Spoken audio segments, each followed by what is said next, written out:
I'm very pleased to be joined by Michael Nussbaum, the associate publisher of the Queens Tribune and the Press of Southeast Queens, and Harry Siegel, editor-in-chief of New York Press. Welcome to CityWide. Harry, Michael's newspapers, which we're going to talk about in just a second, cover a geographic community. They're largely based in Queens. How would you define the community that the New York Press writes for? It's a good question.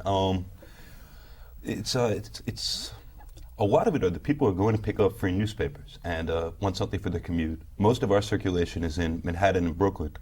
A lot of it is people who are interested in city politics. It tends to skew younger, and for people who are sort of figuring out the city or looking for events and listings. And past that, I'm not entirely sure. Our market research indicates that 57% of our readers are female, which I think is almost certainly wrong. And our letter writers indicate that 85% of the people who read the paper are completely insane. So this is something I've been at the press about 5 months. We've been trying to figure out, and I think any free paper has a sort of baseline of people who are going to pick it up no matter what. And past that, you have the ability to, by what you put in the paper and the people that draws, to go a long ways toward determining your readership above that. Why do people read the free press? Traditionally, people read free presses because they're free, and they're in boxes, and they're often by trains, and that's great. But they've also often had taken on journalistic and investigative roles that other papers haven't always been able to hit. I mean, The Voice's City State has for a long time done a great job of that, and reporting stories that aren't particularly sexy and wouldn't make great post headlines, and pushing them hard. It's a direction we've also been moving into. They're also just a much more open form. Given this baseline of readership that most other forms don't necessarily have, they're open to things that other places can't run, to fiction or to extended essays, to things, photo essays, things you wouldn't necessarily expect to find in a newspaper. So for people who are sort of interested in sorts of writing that as the media world is consolidated, there's less and less of. Now, do you consider yourself a newspaper or a magazine and newsprint? I consider myself a newspaper man. This is what I've done for a living since I've been a grown-up. I'm probably not qualified to do anything else. Probably not too qualified to do this either, but they're letting me. And one of the charms of newspaper work is a small group of people who are working very hard together in a tight, enclosed environment and are expected to have vast knowledge of the city and all its parts. And magazine work, I think is a much sort of more professional environment, a bit more of a white-collar environment. Newspapers have moved in that direction over the last 20 years, which I think has been a very bad development. And there's supposed to be a real intimacy with the city and the things you're covering, and a hard-scrabble approach, so certainly a newspaper. Michael, you cover the neighborhoods of Queens very intensely. What's the mission of your paper, and how do you go about doing it? Well, community journalism, in terms of, as you identified, free newspapers, is an interesting thing. New York City is made up of over 300 neighborhoods. People in Queens uniquely refer to their neighborhoods. People who live in Brooklyn say, "Where do you live?" "I live in Brooklyn." People, when you have a letter that you're sending out, you write Brooklyn, New York, or Bronx. Queens, they never do. They'll say Forest Hills, they'll say Flushing. They refer to their neighborhoods. And community journalism in Queens has been led by the Queens Tribune for 36 years.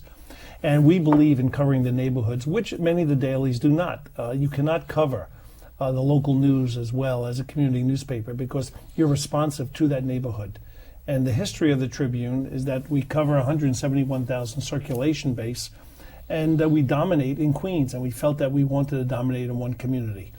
5 years ago, we broke out of the center of Queens, the middle class section, by identifying the African American community in Queens. Southeast Queens is a uniquely rich community, and when we did the demographics, determined should we go into that community, we've said that the income population, and based on census tracts, that the property values as well as the income equal to Forest Hills.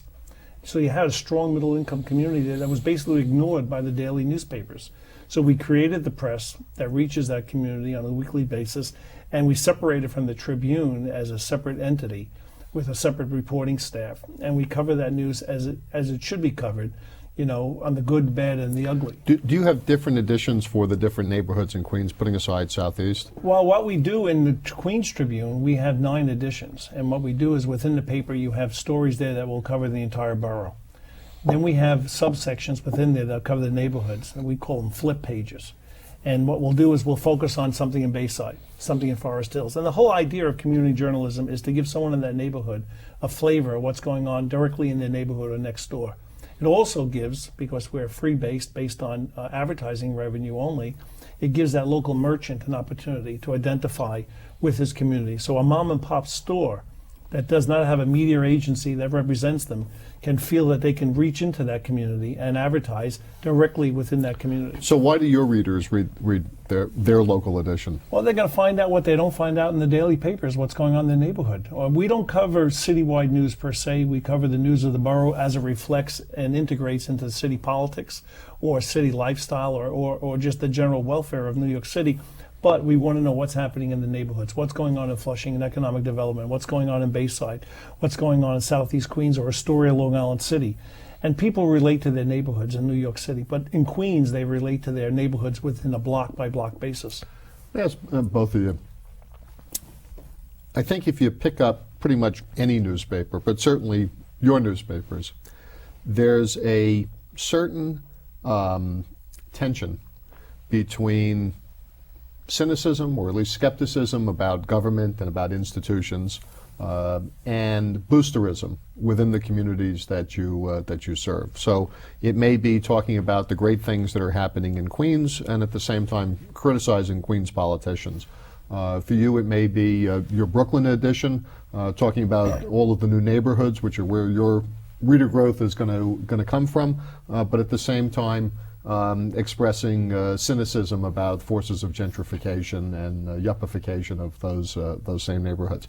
How do you maintain that balance, and do you think it's a more difficult balance to maintain because you are so much closer to the ground, so to speak? I think Harry understands this as well as anyone as a journalist. Any newspaper, whether it's free or whether you pay on the newsstands, the credibility of the journalism drives the paper. If you're totally a free newspaper and you're just relying on advertising, you're a penny saver. There's no journalism, there's no integrity there. The Queens Tribune, as well as other papers, you can't survive unless the stories there reflect the needs and they're truthful and they're honest and they criticize. You live and die by the front of the paper, not just the back of the paper. And you make that judgment call based on what is good as a journalistic standard. And we like to think that the journalists that worked for the Queens Tribune over the last 36 years, those that have gone on to great places. Mitch Albom, for example, that wrote Tuesdays with Maury. Mitch's first job was at the Queens Tribune. Harry knows Ozzy, who he writes now for the City Hall, worked for us. Jimmy Rutenberg, New York Times, wrote for us. We have people that the journalism stands as the forefront and everything else falls in its place thereafter. And a community paper cannot survive if the people that read it don't believe that what's being said is not being bought. And I think that's important. For both our papers, it's a funny thing. If we're doing our jobs, all of our good people are leaving, and they're going elsewhere, to larger places, and quickly. And then you have to find new ones. But in terms of boosterism, I've lived in Brooklyn my whole life. In fact, all of my editors have lived their whole lives in Brooklyn, and their families back before me. We've got about 250 years there. And most of the neighborhoods that our readers are moving into are, in a lot of ways, less interesting places. You have people who are new to the city and finding their feet, and tensions in places like Williamsburg, Fort Greene, between them and the people who are there. But as Brooklyn has become a brand name, and Brooklyn Industries has become, which is a clothing corporation, has become a very large chain, and I point out that almost all their goods are made in China. We've been trying to cover the rest of the borough. I think this sense of, this borrowing height from Ferrer, this to New York sense gets very overplayed. And I mean, we led with Red Hook and Gowanus, Sheepshead Bay, places that are interesting people don't already know about. And part of what any good paper is doing is not trying to be comfort food, but pushing its reader to find out about things that they're not necessarily. But you do a big best of issue, best of the restaurants, best of the shopping. Well, traditionally, and this is something I've moved us, I hope, a bit back toward, it just has to have the word best of in front. And that makes advertisers comfortable, and that's great. And there's lots of things we really like. And when I was a reader of the paper, I'd hold on to the issue, and there'd be things in there in the city I didn't know about, I'd be dying to find out about. But a lot of the issue is actually best of the worst single deal made by a given politician, and so forth. So See, I told you there was a certain tension in that. yeah. What's interesting, Ken, is that 5 years ago, we took on that same theme. If I could, we decided that once a month, the Tribune is going to dedicate an issue from cover to cover on a subject. So here, and Hold it up. shortly, we're going to be issuing the 2006 Best of Queens. This is, we call the Blue Book of Queens. People hold on to this. This is everything you want to know about Queens. It's better than the Green Book in New York City or the Yellow Book.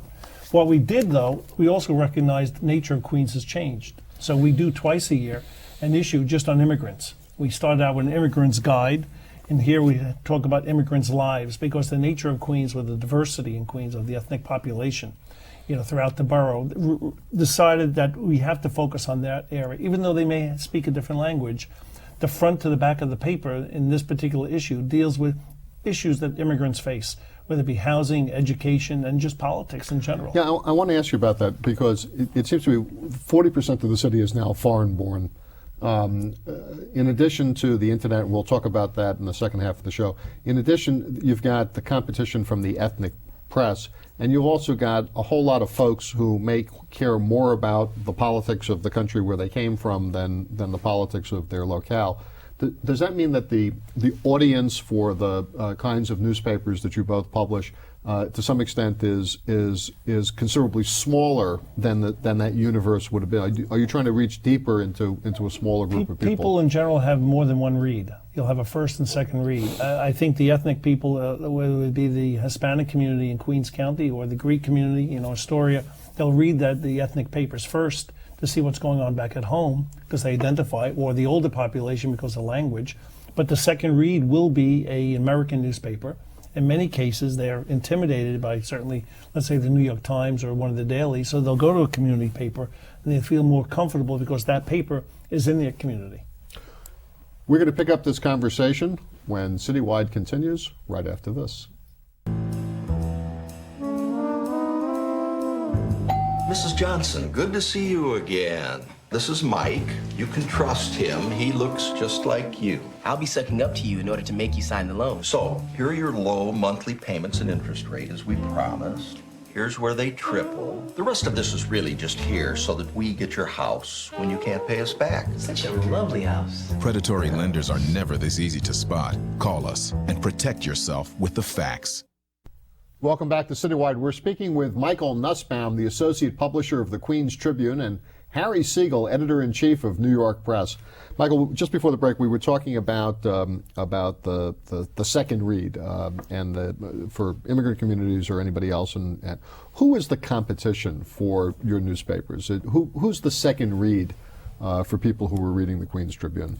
Well, in Queens, used to probably be dominated by Newsday. Since Newsday left New York, and we've picked up enormous attention there, and advertisers as well. But again, you have community papers. So, in Queens County itself, you must have a couple of dozen local papers that will cover anywhere from 5,000 circulation up to 50,000. So is there one? Certainly as pride, I'd like to say there's none, but there are many. And for you, Harry, is the second read for the New York Press, is it the Village Voice or is it Craigslist? It's actually a number of listings places, and this has become a very crowded market in New York. Every paper has some. There's Time Out New York. There's The Voice. Craigslist. The truth is, if you look at a copy of the paper, we just don't have a classified section for real estate and so on, like there was years ago, prior to the internet really eating into that business. And this is fundamentally changing not just our approach, but what newspapers have to be after. In terms of the press, the internet, I think, has actually had short-term as much of an effect content-wise as it has on advertisers and what sort of listings we can get people to pay to put into a newspaper. When New York Press started off, it was doing things that no newspaper was doing. It was long first-person accounts, often of various depraved or degraded New York activities, taking huge cracks at larger papers and forcing The Voice eventually to go free, really putting the heat on the Times, which the Post eventually picked up the ball on and has not let go of since. And there's less of a call for, I think, those sorts of journalism. The internet is very, very good at picking up at factual errors. They're unemployed copy editors foaming at the mouth all about the place, and people have unlimited space to write about the strange experiences of their lives. I think the internet, in addition to changing the ad market and modeling, is going to have to force newspapers to rethink what it is they can provide that people want in that form that they're not getting elsewhere, and the sort of coverage they can provide. And in the short-term scramble to figure out what that is, the direction has been across the board shorter stories, trimming the size of papers, and so on. And I think that the literate, interested reader who wants to know what's going on in some detail is getting left behind. And that's really the niche I'd like to see the press fill. It had a different voice. I know that you weren't at the paper when it started, but it had a different voice from the Village Voice. To some extent, it was a coarser voice, more curse words, more, I think, extreme situations to some extent. It also had a more conservative political voice in some ways. I have to disagree. I've been reading the paper since it was founded in 1988. This is, in fact, something of a dream job for me, and it had a much more open voice than The Voice. The Voice has the very strange burden of being the alt weekly of record. And this is, for years, limited and constrained the paper. What the press did was, Russ Smith, who was the founder and publisher of the paper and editor, was a conservative, but he had, in fact, deranged liberals and people with a wide range of political opinions, and that was something that alt weeklies simply don't do. More recently, Dan Savage, who does the sex column in The Voice, which is quite profane, is also the editor of the second alt weekly in Seattle, the Stranger, which is a great paper. And he came out for the war in Iraq, and I believe he was the only alt weekly in the country to do that. And there's several hundred of them. It's really a very sort of narrow, limited band. And again, I think that these papers have come to these assumptions about what the readership should be, and they cater to it. And The Voice is, in a lot of ways, comfort food. There's some good reporting in there, but in terms of the opinions and ideas you're going to encounter, you go in knowing exactly what to expect, and most of the readers just want to read it and nod their heads. And the cartoons, much of the writing is very indicative of that. And that makes it, to me, a terrible model for an alt weekly. It's just going for a certain older sort of radical, and certain younger people who consider themselves to be very liberal and open-minded and don't want to hear anything else ever. The Voice is in play. It's in the process of being sold, or it's just recently been sold. Mike, could you talk a little bit about the not necessarily the economics, but what's going on in the business of publishing community newspapers, and also talk a little bit about the sort of the path that the Queens Tribune has taken? Well, the Tribune, it was founded by a former school teacher that decided that he wanted to have a paternity leave, and he fought the city of New York, and during his leave, he formed a newspaper, and that guy was Gary Ackerman, who's now a congressman, and is still part of the paper as the founder and as an investor. Community journalism is usually founded by an individual, a local newspaper or a family within a community. The Tribune, in this case, was founded by Gary, but grew where we joined a public company about 15 years ago called News Communications, and it started out with two newspapers, the Queens Tribune at the time, and a paper on the west side of Manhattan, and it was chaired by Jerry Finkelstein. And we then grew to 26 newspapers throughout New York and Washington, D.C., with a circulation base of over 600,000. And this is a time when people theoretically are reading fewer newspapers. Well, they're reading few newspapers, but what they were reading is local newspapers. Again, community newspapers over the last 20 years, have grown enormously because advertising revenue shrunk in many ways. You can just afford so much in the daily newspapers, and you need alternative ways of spending money. So ad agencies look for that, and they look for the niche. How can I reach the middle market of Queens, the middle class, or if I can reach a community? If I'm opening up a store, whether it be a JCPenney or Sears or even a local liquor store, I need to reach that community. I'm not going to be able to do it in the Daily News or any place else. Newsday, if you're a Long Islander, you're buying Newsday, and you're forced to also buy the New York City edition. Or if you're a New York City advertiser, you were forced to buy Long Island. We can do that in a different way, and it's very profitable. So take a newspaper like the Village Voice. Okay. Do they spend more on their editorial content or on the cost of the newsprint? In other words, what's the economics? Is a newspaper, your newspapers, do you make money? We all make money, I believe. I like to think that. I know we do. We would not do that we just acquired 6 more papers in Long Island. Newsprint is a big factor there, but you live with advertising revenue, and you got to keep your editorial and your overhead down within reason. and you can thrive like that, where the daily newspapers have a different regimen. They have an enormous overhead, they have enormous backup staff, they have enormous corporate structure. We went and we decided to take the Queens Tribune private 5 years ago because the overhead and all the profit was going to the public company. It's a lot and cost expensive to run a public company. So, Harry, if you talk to psychoanalysts, lawyers, and other service professionals, they tell you that they almost have a professional obligation to charge people, because if you pay for something, you're likely to value it more. But there's a school of thought that says that your paper forced the Village Voice to become a free paper. Do you think that that's true, and did it have an impact on the content of the Voice as opposed to just the economics of it? Short term, yes. It forced the Voice to be a better paper. Yes, the press made the Voice go free. The Voice was considering it. It tried it in small areas, was not thrilled with this model, and it actually worked out quite well for them economically. But this wasn't something they wanted to do. And suddenly there was a second voice in town. There was a second point of view in town, perspective, with some real bite behind it that wasn't going away, that had money and backing, and it really started to pressure the paper. And what was fascinating were the ways in which the Voice tried to improve without at all expanding sort of its ideological reach or who it was. It considered its core audience. Then it's just the way these economic pressures affect papers in general is very interesting. The Voice for the last year has been running almost every advertising-friendly supplement they have, an education guide, something like that, ends up on the cover. Sometimes the story is interesting, often it's not. And these are some of the sorts of pressures that, a paper feels. And this isn't an issue dedicated to a broad theme. It's something that's in the paper so that you can find advertisers. And every newspaper, deals with this and how much play they want to give to this content, and the Voice has gone wholesale towards doing this, and they're probably making more money than we are. But obviously, all of us are in this to make money and feed ourselves and so forth. And one of